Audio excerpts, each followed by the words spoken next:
तो गाइस शास्त्रीय throne of shield का एक नया अध्याय शुरू हो रहा है, जहां पर जो लॉन्ग हाउचेन है वह shield divine throne of eternity के टेस्ट को देने के लिए जाएगा। तो गाइस ये वीडियो पार्ट 1 होने वाली है। तो चलिए बिना किसी देरी के एपिसोड की स्टार्टिंग करते हैं। तो एपिसोड की स्टार्टिंग में हमें डेमन गॉड एम्परर के पैलेस का सीन दिखाया जाता है, जहां पर डेमन गॉड एम्परर को न्यूज मिली थी कि लॉन्ग हाउचेन जिंदा है। साथ ही साथ उसने टेंपल गैदरिंग कॉम्पिटिशन में नंबर 1 पोजीशन को हासिल कर लिया था।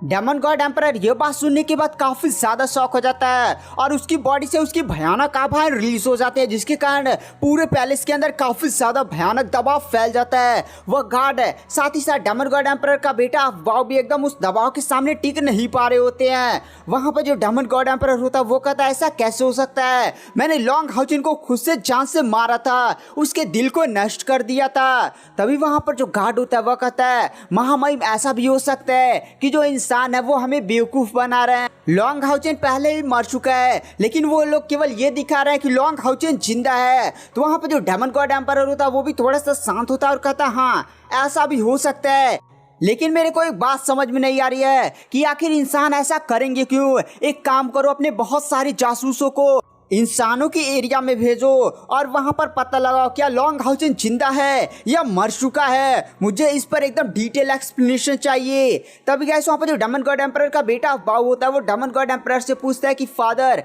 मेरे को एक बात समझ में नहीं आ रही है कि आपने जब लॉन्ग हाउचेन को जान से मार दिया तो उसके सभी टीम मेंबर्स को भी जान से मार देना चाहिए था, आपने उसे क्यों छोड़ दिया। तो वहाँ पर जो डेमन गॉड एम्परर होता है वो अफवाह की तरफ देखता है और कहता है यहाँ पर कुछ ऐसी बातें होती है जो तुम्हें नहीं जानना चाहिए। तो वहाँ पर अफवाह भी हाँ में सिर हिलाता है, क्योंकि गाइस वो डेमन गॉड एम्परर से डर जाता है। और गाइस यहाँ पर जो अफवाह है उसकी भी पावर काफी ज्यादा हद तक बढ़ी है, क्योंकि अफवाह भी अब लेवल 9 का एक काफी ज्यादा पावरफुल कल्टिवेटर बन चुका है। और उसने जैसे लॉन्ग हाउचेन की जीवित होने की खबर सुनी थी वो अफवाह को ऐसा लग रहा था मनी मन कि ये खबर तो भाई सच्ची होनी चाहिए, क्योंकि गाइस अफवाह लॉन्ग हाउचेन से फाइट कर लॉन्ग हाउचेन को हराकर उसे जान से मारना चाहता था। रीजन यूवी यूवी थी, अरे वो मून डेमन गॉड की बेटी यूवी यूवी। तो गाइस यूवी यूवी कहाँ है उसके बारे में थोड़ा सा आपको आगे बताऊंगा। फिर यहाँ पर जो डेमन गॉड एम्परर होता है वो आदेश देता है कि जाओ थर्ड डेमन गॉड जो है स्टार डेमन गॉड वासागो उसे बुला कर लाओ। तो वहाँ पर जो स्टार डेमन गॉड वासागो होता है वो वहाँ पर आता है, डेमन गॉड एम्परर को ग्रीट करता है। तो वहाँ पर जो डेमन गॉड एम्परर होता है वो ये बताता है कि यहाँ पर लॉन्ग हाउचेन की हमें खबर जिंदा होने की मिली है। ये बात सुनने के बाद डेमन गॉड वासागो भी काफी ज्यादा शौक हो जाता है और कहता है ये कैसे हो सकता है महामहिम, लॉन्ग हाउचेन कैसे जिंदा हो सकता है, आपने अपने हाथों से उसे जान से मारा था, ये तो नामुमकिन है। ऐसा हो सकता है कि इंसान ऐसे फालतू की खबरें फैला रहे हैं, लेकिन आखिर वो लोग ऐसा करेंगे क्यों। लगता है इंसान कुछ बड़ी सी खिचड़ी पका रहा है जिसमें वो लोग आपको थोड़ा सा इन मामलों से दूर रखना चाहते हैं। तो वहाँ पर जो डेमन गॉड एम्परर होता है वह कहता है अच्छा ये बात है क्या। तभी वहां पे जो अफवाह होता है वो स्टार डेमन गॉड वासागो से पूछता है कि स्टार डेमन गॉड वासागो क्या आप फिर से वही महान भविष्यवाणी टेक्निक का यूज कर सकते हैं जिस टेक्निक का यूज करते हुए आपने पिछली बार लॉन्ग हाउचेन और उसकी टीम के हर एक मूवमेंट को प्रेडिक्ट कर लिया था, जिसकी वजह से हमने उसे फंसा कर जान से मार दिया था। स्टार डेमन गॉड वासागो ये बात सुनने के बाद काफी ज्यादा हिल जाता और कहता है अरे यार बाबू बेटे पागल हो चुके हो क्या, यह टेक्निक कोई ऐसी वैसी टेक्निक नहीं है जो मैं इस्तेमाल कर सकता हूँ। पिछली बार जब मैंने इस टेक्निक को इस्तेमाल किया था तो हमने लॉन्ग हाउचेन के सारे मूव प्रेडिक्ट करके लॉन्ग हाउचेन को फंसाकर जान से तो मार दिया था, लेकिन उस समय मैं इतना ज्यादा घायल हो चुका था ना इस टेक्निक को परफॉर्म करने में, जिसका नाम है महान भविष्यवाणी टेक्निक है, जिसकी वजह से मैं लमसम मतलब मेरी 90% पावर खत्म हो चुकी थी। अभी कुछ ही टाइम पहले मैं रिकवर हुआ हूँ, अगर मैं फिर से इस बार इस्तेमाल कर दूंगा ना तो मैं बहुत ही ज़्यादा कमज़ोर बन जाऊँगा। 95 से 99% मेरी पावर जा सकती हैं और उसको रिकवर होने में मुझे फिर से 50 सालों से कम समय नहीं लगेगा। अगर ये कोई इंसानों का प्लान हुआ तब तो मेरे लग जाएंगे। तो वहाँ पर अफवाह बोलता है अरे यार मतलब आप स्टार डेमन गॉड वासागो हैं जो भविष्य की टेक्निक्स को देखने या भविष्य देखने में काफी ज्यादा माहिर है, आप तो कुछ तो करिए। मतलब थोड़ा सा गुस्से वाली अंदाज में बोलता है। स्टार डेमन गॉड वासागो बोलता है अब बाऊ मैं यहाँ पर महान भविष्यवाणी टेक्निक का डायरेक्ट लॉन्ग हाउचेन पर यूज तो नहीं कर सकता, बट मेरे पास कुछ और भी टेक्निक्स हैं जिनका यूज अगर मैं अपने डायमंड्स पर करता हूँ और उनके भविष्य को जानने की कोशिश करता हूँ कि भविष्य कैसा होने वाला है तो उसके बारे में आइडिया लग सकता है, उतनी ज़्यादा प्रॉब्लम्स नहीं होगी। डेमन गॉड एम्परर फेंगशु बोलता है, अरे वासागो रुक जाओ, इस अब्बाओ की अनसन बातों पर ध्यान मत दो। जब मैंने लॉन्ग हाउचिन को जान से मारा था, तुमने हमारे डेमन्स पर भविष्यवाणी किया था, तो हमारी डेमन्स का जो भविष्य बहुत ही ज़्यादा सुनहरा था, तो तुम्हें फिर से ऐसे वैसे कुछ भी करने की ज़रूरत नहीं है।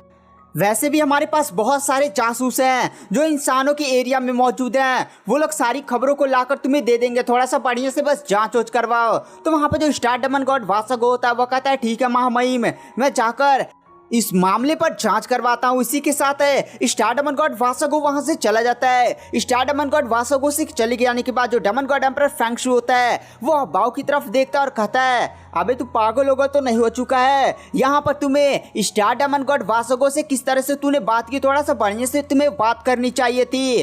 तो वहाँ पर जो बाओ होता है वह कहता है, अरे पापा आप हैं तो क्या गम है, आप इतने सारे स्ट्रॉन्ग कल्टिवेटर है कि अगर पूरा डेमन क्लैंस भी आपके खिलाफ हो जाए तो आप अकेले ही सबको संभाल सकते हैं। तो मुझे किसी से प्यार से बात करने की और किसी से सामने झुकने की क्या जरूरत है। तो वहाँ पर जो डेमन गॉड एम्परर होता है वो अबाओ की तरफ घूर कर थोड़ा सा देखता है और कहता है, यहाँ पर तुम कुछ ज़्यादा ही नहीं बोल रहे। हमारा जो डेमन क्लैन है उसमें हर एक डेमन गॉड अपनी एक स्पेशल पोजीशन रखता है, हर एक डेमन गॉड की अपनी एक महिमा है। तुम्हें स्पेशली स्टार डेमन गॉड वासागो और मून डेमन गॉड को अपने पक्ष में करना चाहिए था और उनके साथ अच्छे रिलेशन बनाना होगा, ताकि मैं तुम्हें फ्यूचर में डेमन गॉड एम्परर की पोजीशन को सौंप सकूं। जब मैं तुम्हें डेमन गॉड एम्परर की पोजीशन सौंपूंगा तो यहाँ पर हमारी क्लैन में जो भी सीक्रेट्स हैं, और आखिर मैं तुम्हें ये क्यों बोल रहा हूँ कि सारे डेमन गॉड अपनी अपनी जगह पर एक स्पेशल पोजीशन रखते हैं, वो सारी मैं तुम्हें चीज़ें बताऊँगा, लेकिन पहले तुम्हें डेमन गॉड एम्परर बनना पड़ेगा। और वैसे इन सारे मैटर्स को साइड पर हटाओ, आखिर यूवी की कोई खबर मिली? तो गाइस हमें यहाँ पर पता चलता है जो मून डेमन गॉड की बेटी यूवी है ना, वो जब से लॉन्ग हाउचिन की डेथ नहीं हुई थी तब से वो गायब हो चुकी है। कहाँ पर गई है किसी को कोई भी आइडिया नहीं है। यह बाऊ खोज हो रहा है लेकिन भाई वो मिल नहीं रही है। नहीं फादर, हमें यूवी की कोई भी खबर नहीं मिली, लेकिन जितना भी हमारे जासूसों ने यूवी के बारे में खबर मिली है वो आसपास के एरिया में यही कहीं, हम उन्हें ढूंढ लेंगे। तो वहाँ पर डेमन गॉड एम्परर बोलता है, हाँ भाई तेरा जो काम है वो करता रहा, और वैसे भी मैं कल से एकांतवास में जा रहा हूँ और मैंने तुमसे एक प्रॉमिस किया था कि जब तुम स्टार डेमन गॉड की कल्टीवेशन को पार कर स्टार डेमन गॉड को हराने में सक्षम बन जाओगे तो मैं तुम्हें डेमन गॉड एम्परर की पोजीशन को सौंप दूंगा। तो तुम्हें इसके लिए मेहनत करनी चाहिए और अपनी पावर्स को बढ़ाने पर और भी ज़्यादा फोकस करना चाहिए। अब भाऊ ये बात सुनने के बाद कहता नहीं नहीं फादर, आपको ही डेमन गॉड एम्परर बनना चाहिए, क्योंकि आप इतिहास के सबसे ज़्यादा पावरफुल डेमन गॉड एम्परर हैं। आपके पीछे जितने भी डेमन गॉड एम्परर्स हुए हैं वो उतने ज़्यादा स्ट्रांग नहीं थे, लेकिन आप सबसे ज़्यादा उसमें स्ट्रांग है। अगर आप हमारे डीमंस को लीड करेंगे तो हमारा डीमन क्लैन फ्यूचर में और भी ज़्यादा स्ट्रांग होगा।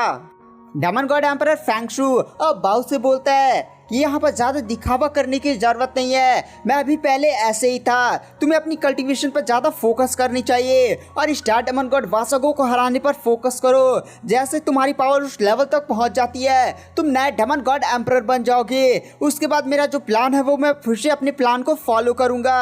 और वैसे भी मैं एकांतवास में जा रहा हूँ, और एक बात ध्यान रखना, यह एकांतवास काफ़ी ज़्यादा इंपॉर्टेंट होने वाला है, तो इसमें मुझे थोड़ी सी भी डिस्टर्बेंस नहीं चाहिए।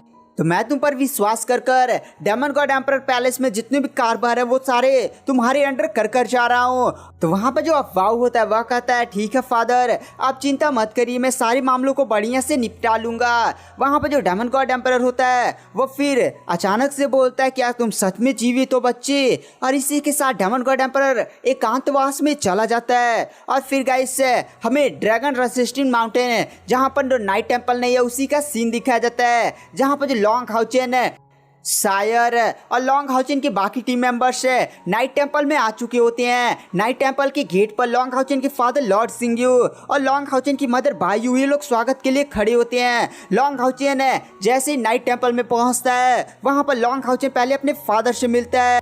लॉन्ग हाउचेन के फादर लॉन्ग हाउचेन को जिंदा देखकर काफी ज्यादा खुश हो जाते हैं और उन्हें गले लगाकर रोने भी लगते हैं। उन्हें काफी ज्यादा पछतावा होने लगता है और कहते हैं लॉन्ग हाउचेन मुझे माफ कर दो कि मैं तुम्हारी रक्षा नहीं कर पाया।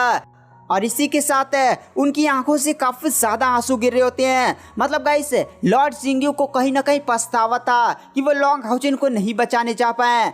रीज़न यह है कि वह लॉन्ग हाउचेन से पूरी तरह से नफरत नहीं करते हैं, बल्कि ये भावना है कि आपको पता चल जाए कि आपका जो बेटा है वो आपका नहीं है, तो इस केस में आप क्या करेंगे। तो वैसे ये बंदा थोड़ा सा ज़्यादा ही मतलब अजीब अजीब से इसके मन में ख्याल आते रहते हैं। एक फादर आप समझ सकते हैं, लेकिन ये भी आपने देखा होगा कि लॉर्ड सिंग्यू ने कभी भी लॉन्ग हाउचेन को हीन भावना से नहीं देखा है, लेकिन उनसे केवल समझिए एक ही गलती हो जाती है कि जब डेमन गॉड एम्परर मारता है लॉन्ग हाउचेन को तो वो बचाने के लिए नहीं जा पाते, क्योंकि उनकी उस समय भावनाएं मतलब कुछ अजीब हो जा रही थी कि उन्हें लग रहा था कि डेमन गॉड एम्परर अपने ही बेटे को मार रहा है। तो उन्हें थोड़ा सा भावना अजीब हो गई थी और वह किसी तरह से अपने आप को हिम्मत उम्मत डालकर वहाँ से चले जाते हैं। लेकिन जब वो नाइट टेम्पल में पहुंचे थे तो काफ़ी ज़्यादा दुखी थे कि उन्हें लॉन्ग हाउचेन को बचाने के लिए जाना चाहिए था। तो ऐसे उनके मन में काफ़ी ज़्यादा भावनाएं आ जाती हैं, और जब उन्होंने लॉन्ग हाउचेन की न्यूज़ सुनी थी तो वो फिर से काफ़ी ज़्यादा भावुक हो जाते हैं और वो एक ही शब्द बोल रहे थे कि लॉन्ग हाउचेन मेरा बेटा है, और उसे गले लगा लिए होते हैं।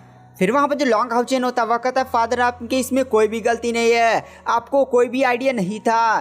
फिर वहाँ पर जो लॉन्ग हाउचेन होता है वो अपनी मदर बायू से मिलता है, मायू भी अपने लॉन्ग हाउचेन को देखती है और फिर जो बायू होती है वो शहर के पास चली जाती हैं, शहर से वो मिलती उलती हैं, थोड़ी सी बातें उती करती हैं और फिर वो लॉन्ग हाउचेन से बोलती हैं अच्छा लॉन्ग हाउचेन तुम यहाँ पर शहर से शादी कब कर रहे हो। लॉन्ग हाउचेन अपनी मदर की यह बात सुनकर काफ़ी ज़्यादा थोड़ा सा शर्मा जाता है और कहता अरे अरे मतलब वो बोल नहीं पा रहा होता है। तो वहाँ पर जो शायर होती है वह कहती है हमें इस बार अभी अपनी पावर्स को बढ़ाने पर काफ़ी ज़्यादा फोकस करना है और इस बार लॉन्ग हाउचेन को ना थोड़ा सा seal divine throne of eternity का भी टेस्ट देना है और ये सारी काम निपट जाने दीजिए, उसके बाद हम लोग बात करेंगे। अभी हम लोग थोड़ा सा तो वहाँ पर लॉन्ग हाउचेन की मदर भी बोलती है क्या तुम लोग थोड़ा सा तुम पहले से ही लॉन्ग हाउचेन 25 के हो चुके हो और सैर भी लमसम 24 साल की तो हो ही चुकी है, अब नहीं शादी करोगे तो कब करोगे। उसके बाद गाइस जो लॉन्ग हाउचेन होता है वह कहता है मदर चलिए ना। उसके बाद लॉन्ग हाउचेन और उसकी मदर फादर ये सारे लोग जाकर कमरे में बैठते हैं और थोड़ी सी फैमिली नियर ऐसी वैसी बातें होती हैं, जहाँ पर जो लॉन्ग हाउचेन के फादर होती है वो लॉन्ग हाउचेन को बताते हैं लॉन्ग हाउचेन है कल तुम अपने दोस्तों के साथ तैयार रहना, कल तुम्हें seal divine throne of eternity के टेस्ट को देने के लिए मैं तुम्हें रियल जहाँ पर seal divine throne of eternity का टेस्ट होता है वहाँ पर लेकर जाऊँगा, तो तुम तैयार हो ना। तो वहाँ पर जो लॉन्ग हाउचेन होता है वह कहता हाँ फादर मैं तैयार हूँ, मेरे दोस्त हान्यू साथ ही साथ सांग फेंग फेंग ये लोग भी आने के लिए तैयार हैं। और गैस यांग वेंग साओ इस टेस्ट को देने के लिए नहीं जा रहा है क्योंकि यांग वेंग साओ की कल्टीवेशन अभी लेवल 8 के पीक पर है और shield divine throne of eternity का जो क्राइटेरिया है वह लेवल 9 पर एक बंदा होना ही चाहिए, तभी वह shield divine throne of eternity के टेस्ट को देने के लिए जा सकता है। ऐसा ही नॉवेल में लिखा, पता नहीं ऑफिशियल एपिसोड वाले कौन सा भांग फूंक कर बैठे हैं। मैंने ऑफिशियल एपिसोड्स को देखा भाई, उसमें इतनी अच्छी खासी फाइट थी, सभी फाइट्स को उन लोगों ने उड़ा दिया है, जैसे उनके राइटर्स एकदम भांग पी कर बैठे हैं, एकदम जो इंपॉर्टेंट चीज़ है उसको धाड़ धाड़ मार कर ख़त्म कर देते हैं और जो फालतू की बकवास होती है उसे बैठकर लोग रचते हैं, मतलब फालतू की बकवास 5-5 मिनट तक वो लोग चलाते हैं और मेन इंपॉर्टेंट सीन को हटा देते हैं। और लोगों ने ऑफिशियल एपिसोड में मास्टर यांग हायू को इस फाइट ही नहीं करवाई है, मतलब इस बैटल में वही बंदा मेन था, इंसानियत का सबसे बड़ा कल्टिवेटर वही न था, वो उसकी बंदे की उन लोगों ने फाइट ही उड़ा दी है। तो चलिए आते हैं कहानी की मेन स्टोरी लाइन पर। तो गाइस यहाँ पर जो लॉन्ग हाउचेन होता है अपनी फैमिली के साथ थोड़ी टाइम्स को बिताता है और जो लॉन्ग हाउचेन के फादर होते हैं वह कहते हैं चलो लॉन्ग हाउचेन और शायर अब तुम लोग जाकर सो जाओ। और लॉन्ग हाउचेन के फादर ने एक का कमरा अरेंज ही किया था और उस कमरे में केवल एक ही बेड होता है। और फिर गैस लॉन्ग हाउचेन होता है और शायर होता है वो शर्मा कर कमरे में एंटर करते हैं, क्योंकि गैस लॉन्ग हाउचेन और शायर अब बड़े हो चुके हैं। पहले तो वो लोग बच्चे थे 16-17 साल के, लेकिन अब यहाँ पर 24-25 साल के हो गए हैं, तो नहीं थोड़ा सा। तो गाइस यहाँ पे जो लॉन्ग हाउचेन होता है वो शायर वाले जाकर बेड पर सोते हैं और उनके बीच में काफ़ी ज़्यादा अच्छा खासा रोमांस होता है और कांड भी हो जाता है। मतलब इस नॉवेल का राइटर इतना सादा अश्लील था कि उसने लॉन्ग हाउचेन और शायर के बीच में हर एक स्टेप हर एक पोजीशन को काफ़ी ज़्यादा डिटेल में एक्सप्लेन किया था। भाई दो चैप्टर्स है, उसने केवल लॉन्ग हाउचेन और शायर के कांड के बारे में ही लिखा था। तो गाइस लॉन्ग हाउचेन और शायर रात भर करते हैं, तो फिर हमें सुबह का सीन दिखाया जाता है जहाँ पर शायर लॉन्ग हाउचेन और शायर की आंखें खुलती हैं। रात भर उन्होंने काफ़ी ज़्यादा अच्छा खासा काम किया जिसकी वजह से उनका एक लेवल अप भी हो जाता है और लॉन्ग हाउचेन की भी पावर काफ़ी ज़्यादा इस अच्छे काम की वजह से बढ़ भी जाती है और शायर की भी पावर बढ़ जाती है। और गाइस वहाँ पर जो लॉन्ग हाउचेन होता है वो शायर को चुम्मी में देकर जल्दी से तैयार हो जाता है, क्योंकि आज उसे seal divine throne of eternity का टेस्ट भी देने के लिए जाना था, इसलिए थोड़ा सा उसे जल्दी निकलना था। फिर वहाँ पर लॉन्ग हाउचन तैयार होकर अपने फादर से जहाँ पर मेन हॉल है उसकी तरफ निकल जाता है। तो गाइस आज की वीडियो की एक्सप्लेनेशन को यहाँ पर एंड कर देते हैं। तो वीडियो पसंद आई हो तो चैनल को लाइक सब्सक्राइब जरूर करें।